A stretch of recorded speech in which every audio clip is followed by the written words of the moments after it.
Hi everybody, once again welcome to our online class. Today here it is the chapter Public Expenditure and Public Revenue. Geography പാർട്ടിലെ അഞ്ചാമത്തെ പാഠഭാഗമായിട്ടുള്ള പൊതുചെലവും പൊതുവരുമാനവും എന്നതാണ് നമ്മുടെ ഇന്നത്തെ പാഠഭാഗം എന്ന് പറയുന്നത്.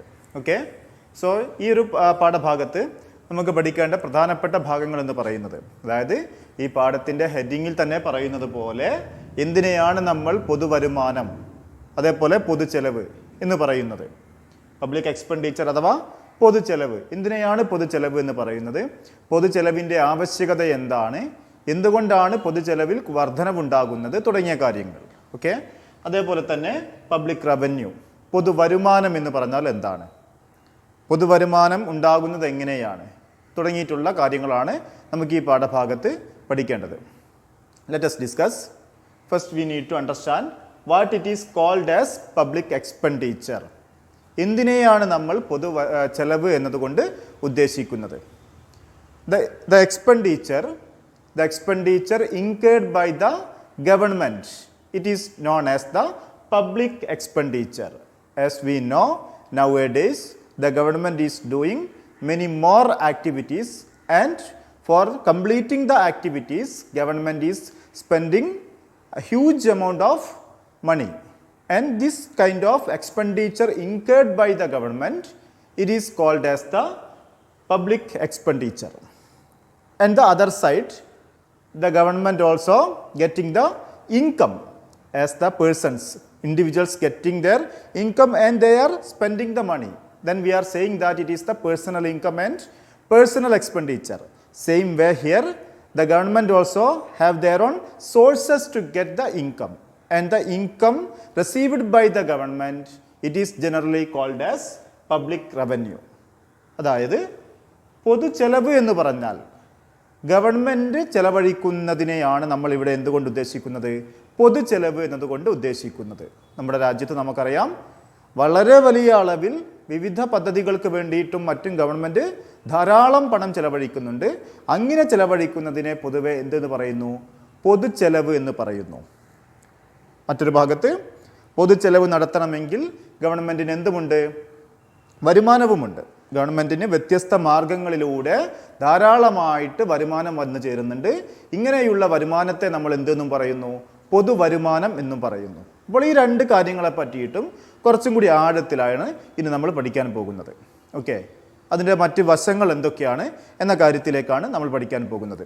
ഓക്കെ, നമ്മൾ കഴിഞ്ഞ ക്ലാസ്സുകളിലൊക്കെ കുറച്ച് കാര്യങ്ങൾ ഇതുമായിട്ട് ബന്ധപ്പെട്ട് പഠിച്ചിട്ടുണ്ട്, എങ്കിലും കൂടുതൽ കാര്യങ്ങളും പഠിക്കുന്നത് ഇപ്പം 10ാം ക്ലാസ്സിൽ തന്നെയാണ്. Okay, as we know, government undertakes many activities. We can say many more example, the activities undertaken by the government.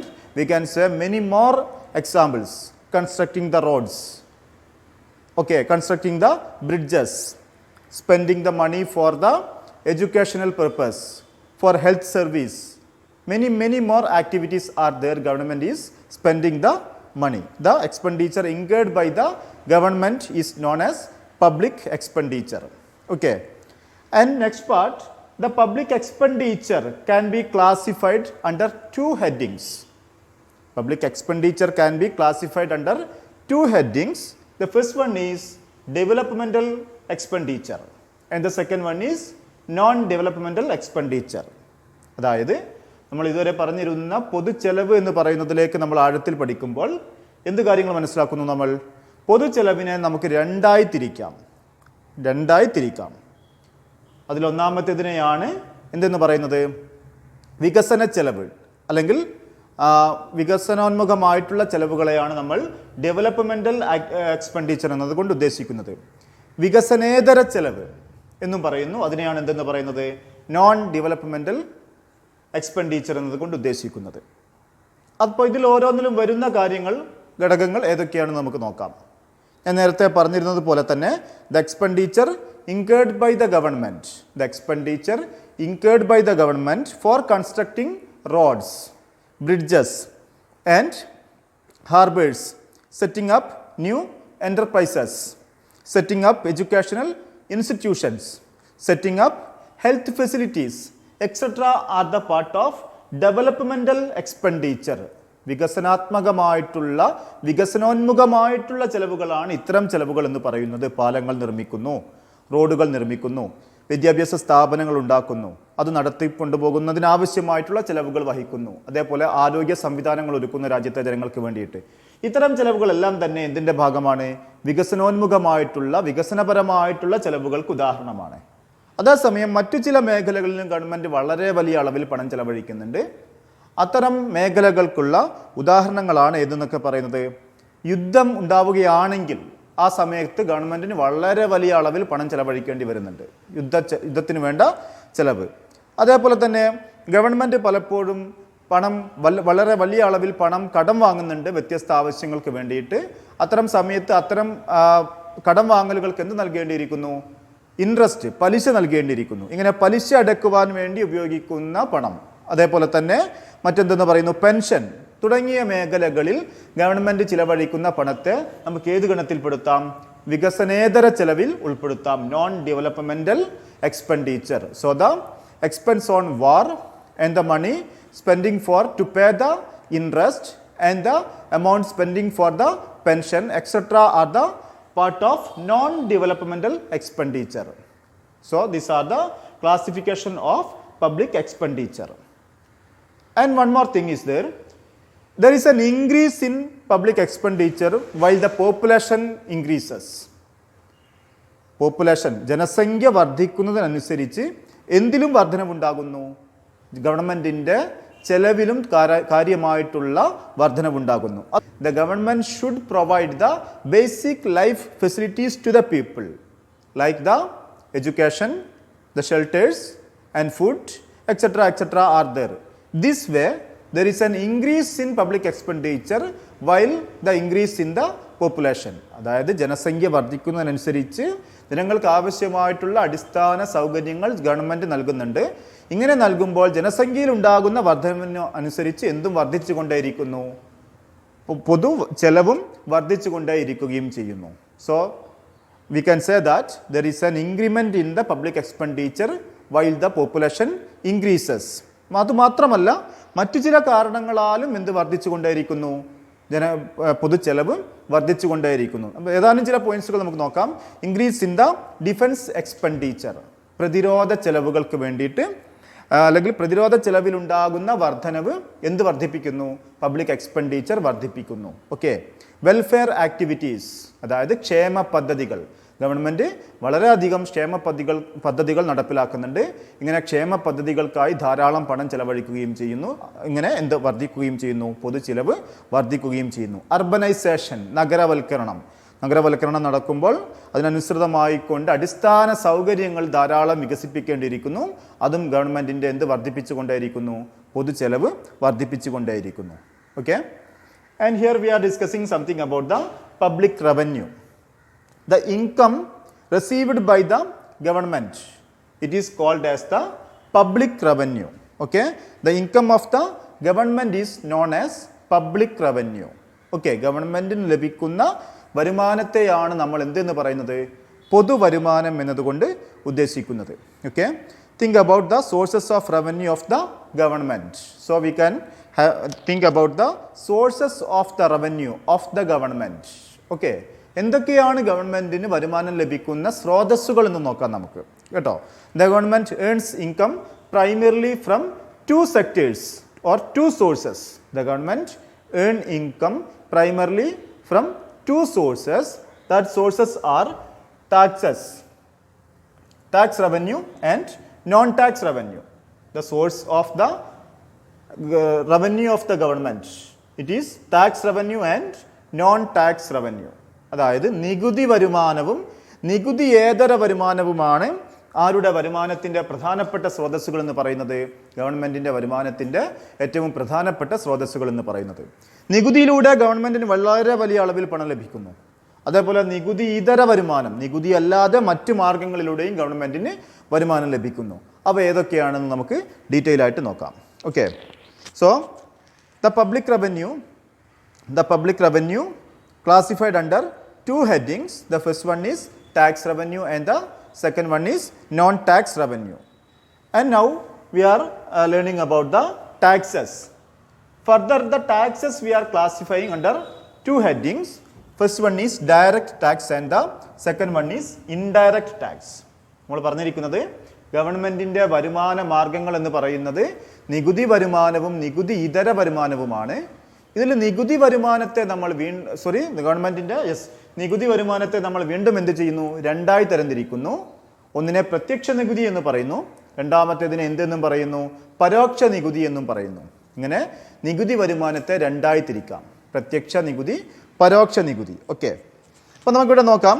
The amount to be compulsorily paid by the public to the government for expenditure such as welfare activities, developmental activities, etc. incurred in public interest is called tax. അതായത് നിർബന്ധപൂർവം വ്യത്യസ്ത കാര്യങ്ങൾ പൂർത്തീകരിക്കുന്നതിന് വേണ്ടിയിട്ട് government ജനങ്ങളിൽ നിന്നും സ്വീകരിക്കുന്ന പണത്തെയാണ് നമ്മൾ ഇവിടെ എന്തെന്ന് പറയുന്നത്? നികുതി എന്നതുകൊണ്ട് ഉദ്ദേശിക്കുന്നത്. Okay, the person who pays tax is called tax payer. ഒരാൾ ടാക്സ് അടയ്ക്കുന്നുണ്ടെങ്കിൽ അദ്ദേഹത്തെ നമ്മൾക്ക് എന്തെന്ന് വിളിക്കാം? ടാക്സ് പെയർ, നികുതി ദാതാവ് എന്ന് പറയാം അദ്ദേഹത്തെ പറ്റി, ടാക്സ് പെയർ. ഓക്കെ, അങ്ങനെ നോക്കുമ്പോൾ നമ്മുടെ രാജ്യത്തുള്ള ഒട്ടുമിക്ക എല്ലാ പൗരന്മാരും തന്നെ എന്താണെന്ന് പറയാം? ടാക്സ് പെയർ ആണ്. ഏതെങ്കിലും തരത്തിലുള്ള നികുതി അടക്കാത്തവരായി ആരും തന്നെ ഉണ്ടായിരിക്കുകയില്ല. The person who paying the tax is called tax payer. Taxes are two types. Direct tax and indirect tax. Direct tax and indirect tax.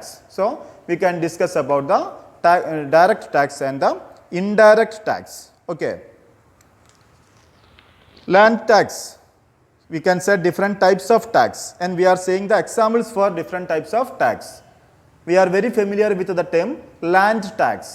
Land tax generally we are paying in the government offices. Okay, so direct ടാക്സിനുള്ള ഏറ്റവും നല്ലൊരു example ആണ് എന്തെന്ന് പറയുന്നത്? Land tax എന്ന് പറയുന്നത്, ഭൂനികുതി എന്ന് പറയുന്നത്. ആരുടെ പേരിലാണോ ഭൂമിയുള്ളത് ആ ആൾ ഓരോ വർഷവും പ്രസ്തുത ഭൂമിക്ക് നിശ്ചിത നികുതി വർഷാവർഷം അടച്ചിരിക്കേണ്ടതുണ്ട്. Okay, and something we are buying from the market along with the product price we are paying the taxes to the government. നമ്മളൊരു സാധനം മാർക്കറ്റിൽ നിന്ന് വാങ്ങുകയാണെങ്കിൽ ആ പ്രൊഡക്റ്റിൻ്റെ പ്രൈസും അതിൻ്റെ കൂടെ നിശ്ചിത ശതമാനം നികുതിയും നമ്മൾ അടയ്ക്കുന്നുണ്ട്. അപ്പോൾ അങ്ങനെ അടയ്ക്കുന്ന നികുതികളും എന്ത് തന്നെയാണ്? നികുതിയാണ്. പക്ഷേ ആ നികുതി എന്ത് നികുതിയാണ്? ഇൻഡയറക്റ്റ് ടാക്സ് ആണ്, പരോക്ഷ നികുതിയാണ്. അപ്പോൾ പരോക്ഷ നികുതിക്ക് ഒരു ഉദാഹരണമാണ് എന്തെന്ന് പറയുന്നത്? സെയിൽസ് ടാക്സ് എന്ന് പറയുന്നത്, വിൽപ്പന നികുതി എന്ന് പറയുന്നത്. അടുത്ത കാലത്ത് നമ്മുടെ നാട്ടിൽ ടാക്സിലൊക്കെ വന്നിരിക്കുന്ന പരിഷ്കരണത്തിൻ്റെ ഭാഗമായിട്ട് ഒരൊറ്റ നികുതി സമ്പ്രദായമാണ്. വ്യത്യസ്ത തരത്തിലുള്ള നികുതികളെ എല്ലാം തന്നെ ഏകീകരിച്ചുകൊണ്ട് GST എന്ന പേരിലുള്ള ടാക്സാണ് ഇപ്പോൾ നൽകിക്കൊണ്ടിരിക്കുന്നത്, അല്ലെങ്കിൽ ഗവൺമെൻറ് ഈടാക്കിക്കൊണ്ടിരിക്കുന്നത്. അതുകൊണ്ട് വ്യത്യസ്ത പേരുകളിൽ മുമ്പ് അറിയപ്പെട്ടിരുന്ന ടാക്സുകളെല്ലാം തന്നെ ഏതിൽ ലയിപ്പിക്കുകയുണ്ടായി? GSTയിലേക്ക് വന്നു. Okay, in other words direct tax. അപ്പോൾ നമുക്കെന്ത് പറയാം? Direct tax is the tax which is paid by the person on whom it is imposed. Direct taxes are the taxes which is paid by the person to whom it is imposed. It means ആരിലാണോ നികുതി ചുമത്തിയിരിക്കുന്നത് ആ വ്യക്തി തന്നെ നേരിട്ട് ആ നികുതി അടക്കുകയാണെങ്കിൽ ആ നികുതിയെ നമ്മൾക്ക് എന്തെന്ന് പറയാം? പ്രത്യക്ഷ നികുതി എന്ന് പറയാം. അതായത് ലാൻഡ് ടാക്സ്, ഒരു ഭൂമിയുള്ള ആളാണ് അത് അടയ്ക്കേണ്ടത്, അദ്ദേഹം തന്നെയാണ് നേരിട്ട് ആ നികുതി അടയ്ക്കുന്നത്. അതുകൊണ്ട് അതെന്താണ്? പ്രത്യക്ഷ നികുതിയാണ്, ഡയറക്റ്റ് ടാക്സ് ആണ്. Okay, indirect taxes are the taxes. So we are learning about the indirect taxes. Indirect taxes are the taxes which are imposed on one person but the tax burden is transferred to another. It means the tax is imposed in a person, on a person, but that person is transferring or transferred the tax burden to another person. ഒരു വ്യക്തിയിൽ നികുതി ചുമത്തി ആ വ്യക്തി ആ നികുതി മറ്റൊരു വ്യക്തിയിലേക്ക് transfer ചെയ്യുകയാണെങ്കിൽ, കൈമാറ്റം ചെയ്യുകയാണെങ്കിൽ, മാറ്റുകയാണെങ്കിൽ അതിനെ എന്തെന്ന് പറയാം? ഇൻഡയറക്റ്റ് ടാക്സ് അഥവാ പരോക്ഷ നികുതി എന്ന് പറയാം. എക്സാമ്പിൾ, ഒരു പ്രൊഡക്റ്റിനുമേലുള്ള നികുതി അതിൻ്റെ പ്രൊഡ്യൂസറിലാണ്, ഉൽപ്പാദകനിലാണ് ഗവൺമെൻറ് നികുതി ചുമത്തുന്നത്. ഉൽപ്പാദകൻ അടച്ചിരിക്കുന്ന നികുതി അദ്ദേഹം ആരിലേക്ക് ട്രാൻസ്ഫർ ചെയ്യുന്നു? ഉപഭോക്താവിലേക്ക് ട്രാൻസ്ഫർ ചെയ്യുന്നു. ഒരു അന്തിമ വസ്തു വാങ്ങുന്നൊരു വ്യക്തി ആ വസ്തുവിൻ്റെ വിലയോടൊപ്പം ടാക്സും അടയ്ക്കുന്നു. അപ്പോൾ നേരത്തെ ചുമത്തിയിരുന്ന ടാക്സ് ഉൽപ്പാദകൻ എന്ത് ചെയ്യുന്നു? കൺസ്യൂമറിലേക്ക് എന്ത് ചെയ്യുന്നു, ട്രാൻസ്ഫർ ചെയ്യുന്നു. ഇങ്ങനെ ഒരാളിൽ നികുതി ചുമത്തുകയും അദ്ദേഹം മറ്റൊരാളിലേക്ക് ആ നികുതിയെ മാറ്റുകയും ചെയ്യുകയാണെങ്കിൽ അത്തരം നികുതികളെയാണ് എന്തെന്ന് പറയുന്നത്, പരോക്ഷ നികുതി എന്നതുകൊണ്ട് ഉദ്ദേശിക്കുന്നത്. നമുക്കിവിടെ എന്ത് പഠിക്കാം, ഡയറക്റ്റ് ടാക്സും ഇൻഡയറക്റ്റ് ടാക്സും തമ്മിലുള്ള ചില വ്യത്യാസങ്ങൾ നോക്കാം. ഓക്കെ, നമ്മൾ ഇതുവരെ പഠിച്ചിരിക്കുന്ന കാര്യങ്ങളെ തന്നെ നമുക്ക് എന്ത് ചെയ്യാം, ഒന്ന് സമ്മറൈസ് ചെയ്യാം. Tax is paid by the person. Tax is paid by the person on whom it is imposed, then it is the direct tax. നമ്മൾ ആദ്യം പറയുന്നത് ഡയറക്റ്റ് ടാക്സിൻ്റെ കാര്യങ്ങളാണ്. അപ്പോൾ എന്താണ്, the tax is imposed by the person on whom it is imposed. ആരിലാണോ നികുതി ചുമത്തിയിരിക്കുന്നത് ആ വ്യക്തി തന്നെ നികുതി അടക്കുന്നു. അത്തരം നികുതികളെ പ്രത്യക്ഷ നികുതി എന്ന് പറയുന്നു. അതേസമയം tax is imposed on one person and paid by another. ഒരാളിൽ നികുതി ചുമത്തുന്നു, ആ നികുതി മറ്റൊരാൾ അടക്കുകയാണെങ്കിൽ അതിനെ എന്തെന്ന് പറയാം, ഇൻഡയറക്റ്റ് ടാക്സ് എന്ന് പറയാം, പരോക്ഷ നികുതി എന്ന് പറയാം. ഒരു വ്യത്യാസം നമ്മൾ പഠിക്കുന്നു. ഇനി മറ്റൊരു വ്യത്യാസം, tax burden is felt by the tax payer. നികുതിയുടെ ഭാരം ആരിലാണ്, നികുതി അടക്കുന്ന വ്യക്തിയിലാണ് ആ നികുതി ഭാരമുള്ളത് എങ്കിൽ അത് പ്രത്യക്ഷ നികുതിയാണ്. ഓക്കെ, ലാൻഡ് ടാക്സ് ഒരാളിൽ ചുമത്തി അയാൾ തന്നെയാണ് ആ നികുതി അടക്കുന്നതും, അത് പ്രത്യക്ഷ നികുതിയാണ്. The tax burden is not felt by the tax payer. അതായത് ടാക്സ് പെയർ നികുതി അടയ്ക്കുന്ന ആളിലല്ല ആ നികുതി ചുമത്തിയിരിക്കുന്നത്, നികുതിയുടെ ഭാരം ഉള്ളത് മറ്റൊരാളിലാണ്, പക്ഷെ വേറൊരാളാണ് ആ നികുതി അടയ്ക്കുന്നത്. അപ്പോൾ അതിനെ എന്തെന്ന് പറയാം, ഇൻഡയറക്റ്റ് ടാക്സ് എന്ന് പറയാം. Comparatively high expenditure is incurred for tax collection. അതായത് ഡയറക്റ്റ് ടാക്സ് കളക്ട് ചെയ്യാൻ വേണ്ടിയിട്ട് ഗവൺമെൻറ്റിന് ധാരാളം പണച്ചെലവുണ്ട്.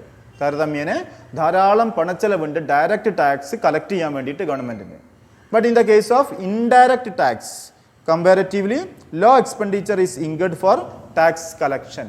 ഇൻഡയറക്റ്റ് ടാക്സ് അഥവാ പരോക്ഷ നികുതി കളക്ട് ചെയ്യുന്നതിന് ഗവൺമെൻറ്റിന് വളരെ കുറഞ്ഞ ചിലവ് മാത്രമേ വരുന്നുള്ളൂ. ഏതുമായി കമ്പയർ ചെയ്യുമ്പോൾ, പ്രത്യക്ഷ നികുതിയുമായിട്ട് താരതമ്യപ്പെടുത്തുമ്പോൾ.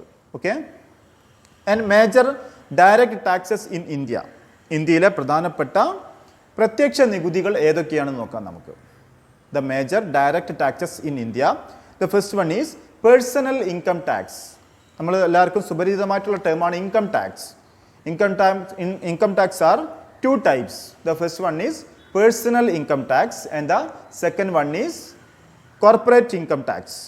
Okay, personal income tax എന്ന് പറഞ്ഞാൽ ഒരു വ്യക്തിയുടെ ആദായത്തിന്മേൽ ചുമത്തുന്ന നികുതിയെയാണ് എന്തെന്ന് പറയുന്നത്, വ്യക്തിഗത ആദായ നികുതി എന്നതുകൊണ്ട് ഉദ്ദേശിക്കുന്നത്. പേഴ്സണൽ ഇൻകം ടാക്സ് എന്ന് പറഞ്ഞാൽ വ്യക്തിഗത ആദായ നികുതി.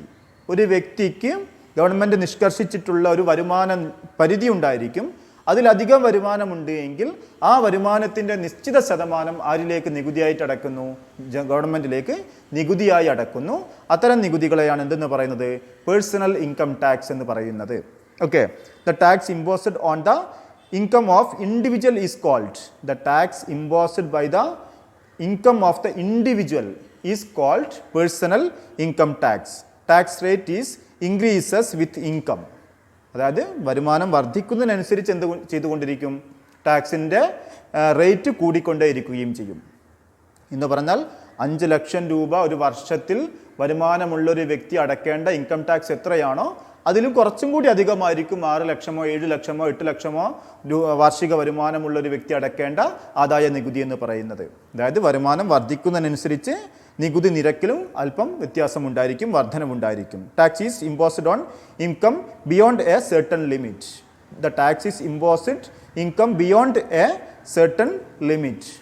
അതായത് ഒരു നിശ്ചിത വരുമാനത്തിന് മുകളിലേക്ക് വരുമാനമുള്ളവരാണ് ഏതടയ്ക്കേണ്ടത്, പേഴ്സണൽ ഇൻകം ടാക്സ് അടയ്ക്കേണ്ടത്. അതായത് ഫോർ എക്സാമ്പിൾ ആയിട്ട് പറയുകയാണെങ്കിൽ 2 ലക്ഷം രൂപ വരെ ഉള്ളവർ നികുതി അടയ്ക്കേണ്ടതില്ല. ഒരു വർഷത്തെ മൊത്തം വരുമാനം 2 ലക്ഷം അല്ലെങ്കിൽ 3 ലക്ഷം രൂപ വരെ ആണ് എങ്കിൽ അതിന് നികുതി അടയ്ക്കേണ്ടതില്ല.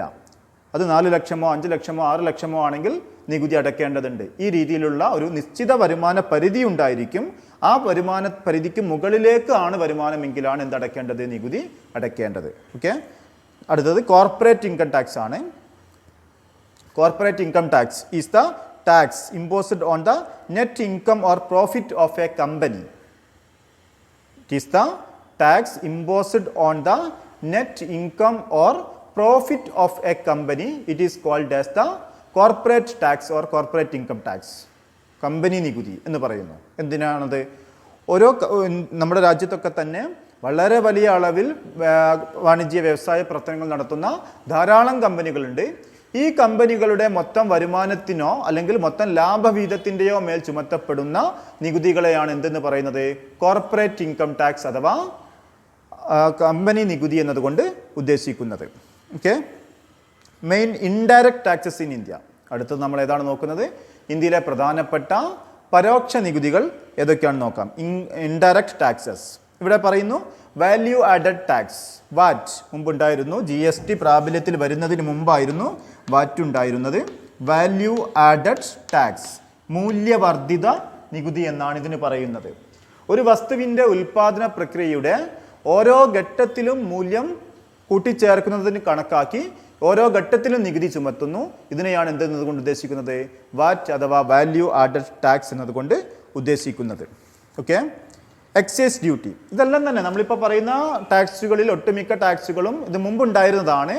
GST വന്നതോടുകൂടി കുറേ ടാക്സുകൾ ഏതിൻ്റെ ഭാഗമായി തീർന്നു? GSTയുടെ ഭാഗമായി തീരുകയും ചെയ്തു. Tax imposed at the production stage of A commodity, ഒരു വസ്തുവിൻ്റെ നിർമ്മാണ ഘട്ടത്തിൽ ചുമത്തുന്ന നികുതിയെയാണ് എന്തെന്ന് പറയുന്നത്? എക്സൈസ് ഡ്യൂട്ടി എന്നതുകൊണ്ട് ഉദ്ദേശിക്കുന്നത്. അതായത് പരോക്ഷ നികുതികളിൽ ഒന്നാമത്തേത് നമ്മൾ പറഞ്ഞു വാല്യൂ ആഡഡ് ടാക്സ്, രണ്ടാമത്തേത് എക്സൈസ് ഡ്യൂട്ടി, മൂന്നാമത്തേത് customs duty. Customs duty imposed on import and export of products. ഒരു പ്രൊഡക്റ്റുകൾ സാധനങ്ങൾ വിദേശത്തേക്ക് കയറ്റുമതി ചെയ്യുമ്പോൾ അല്ലെങ്കിൽ വിദേശത്ത് നിന്നും നാട്ടിലേക്ക് ഇറക്കുമതി ചെയ്യുന്ന ഘട്ടത്തിൽ ചുമത്തുന്ന നികുതിയാണ് എന്തെന്ന് പറയുന്നത്? കസ്റ്റംസ് ഡ്യൂട്ടി എന്നതുകൊണ്ട് ഉദ്ദേശിക്കുന്നത്. This are known as an import duty and export duty respectively. അതായത് കസ്റ്റംസ് ഡ്യൂട്ടിയെ നമ്മൾ കയറ്റുമതിയാണെങ്കിൽ അതിനെ കയറ്റുമതി നികുതി എന്ന് പറയുന്നു.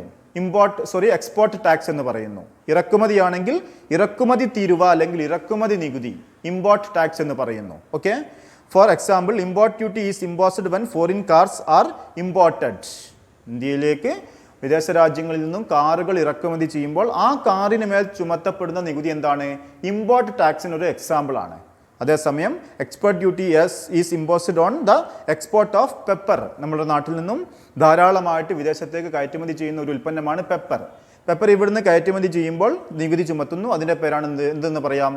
കയറ്റുമതി തീരുവ അല്ലെങ്കിൽ എക്സ്പോർട്ട് ഡ്യൂട്ടി എന്ന് പറയാം. Okay, next is service tax, സേവന നികുതി. ഇതെല്ലാം തന്നെ ഇപ്പോൾ ഏതിൻ്റെ ഭാഗമാണ്? ഒട്ടുമിക്ക നികുതികളും GSTയുടെ ഭാഗമാണ്.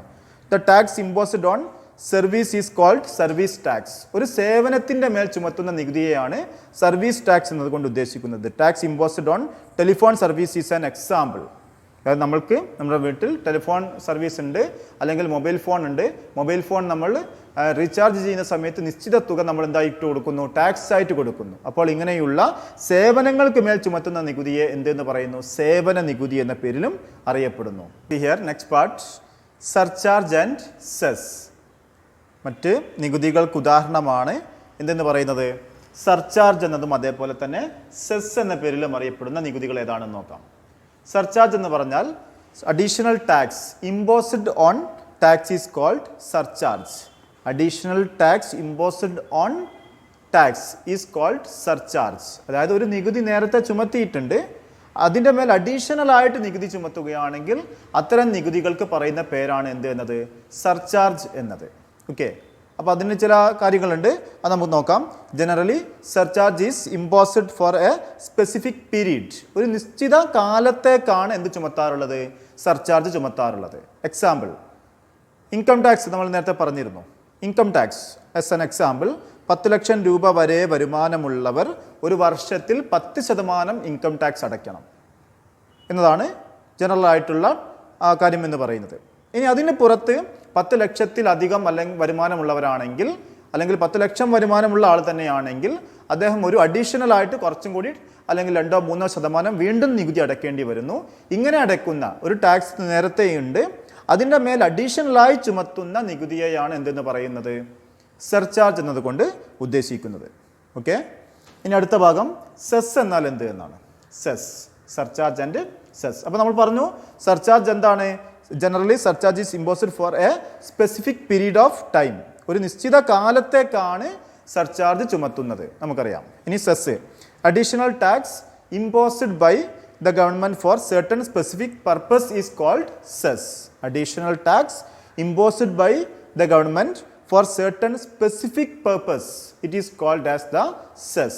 അതായത് ഗവൺമെൻറ് ഒരു പ്രത്യേക പദ്ധതിയുടെ പൂർത്തീകരണത്തിന് വേണ്ടിയിട്ട് പ്രത്യേകമായിട്ട് അധികമായിട്ട് ചുമത്തുന്ന നികുതിയെയാണ് എന്തെന്ന് പറയുന്നത്, സെസ് എന്നതുകൊണ്ട് ഉദ്ദേശിക്കുന്നത്.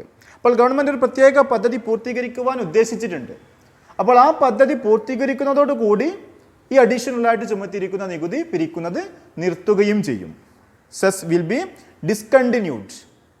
It means the cess will be discontinued when enough money is collected or received. So cess will be collecting until or unless to while completing the project. എന്ത് പ്രൊജക്റ്റിനാണോ ഏത് പദ്ധതിക്കാണോ സെസ് പിരിക്കുന്നത് ആ പദ്ധതിയുടെ നിർമ്മാണം പൂർത്തീകരിച്ച് കഴിഞ്ഞാൽ പിന്നെ സെസ് പിരിക്കുന്നത് നിർത്തും. അതേപോലെ സർചാർജ് നമ്മൾ പറഞ്ഞിരുന്നു, ഒരു നിശ്ചിത കാലത്തേക്കാണ്, ഇത്ര വർഷം വരെ. ആ വർഷം കഴിഞ്ഞാൽ പിന്നീട് ആ സർചാർജ് പിരിക്കുന്നത് നിർത്തുകയും ചെയ്യുന്നു. അപ്പോൾ ഇത്രയും കാര്യങ്ങളാണ് നമ്മൾ ഇന്നത്തെ ക്ലാസ്സിൽ പറഞ്ഞിരിക്കുന്നത്. Public expenditure and public revenue, എന്തിനെയാണ് പൊതുചിലവ്, അതേപോലെ പൊതുവരുമാനം എന്ന് പറയുന്നത്, അതേപോലെ തന്നെ വ്യത്യസ്ത തരത്തിലുള്ള പൊതുചെലവ് ഏതൊക്കെയാണ്, അതിൻ്റെ മറ്റു കാര്യങ്ങളെ പറ്റി പറഞ്ഞു. അതേപോലെ തന്നെ എന്തിനെ പറ്റി പറഞ്ഞു, പൊതുവരുമാനം. പൊതുവരുമാനത്തെ എങ്ങനെ തരംതിരിക്കാം, tax revenue and non tax revenue. Tax റവന്യൂവിനെ ഫർദറായിട്ട് നമുക്ക് വീണ്ടും തരംതിരിക്കാം, direct tax and indirect tax, പ്രത്യക്ഷ നികുതി എന്നും പരോക്ഷ നികുതി എന്നും പറയാം, അല്ലേ? അതിൽ നമ്മൾ ആദ്യം പഠിച്ചിരിക്കുന്നത് എന്തിനെയാണ്, പ്രധാനപ്പെട്ട major direct taxes in India, ഇന്ത്യയിലെ പ്രധാനപ്പെട്ട പ്രത്യക്ഷ നികുതികളെ പറ്റി പറഞ്ഞു. ഓക്കെ, ഇനി നമുക്ക് പഠിക്കേണ്ടത് ഇൻഡയറക്റ്റ് ടാക്സ് ആണ്. സോഴ്സസ് ഓഫ് ഇൻഡയറക്റ്റ് ടാക്സസ്, പരോക്ഷ നികുതി സ്രോതസ്സുകൾ ഏതൊക്കെയാണെന്ന് നോക്കാം. That we will discuss in the next class, and thanks for watching. Thank you so much.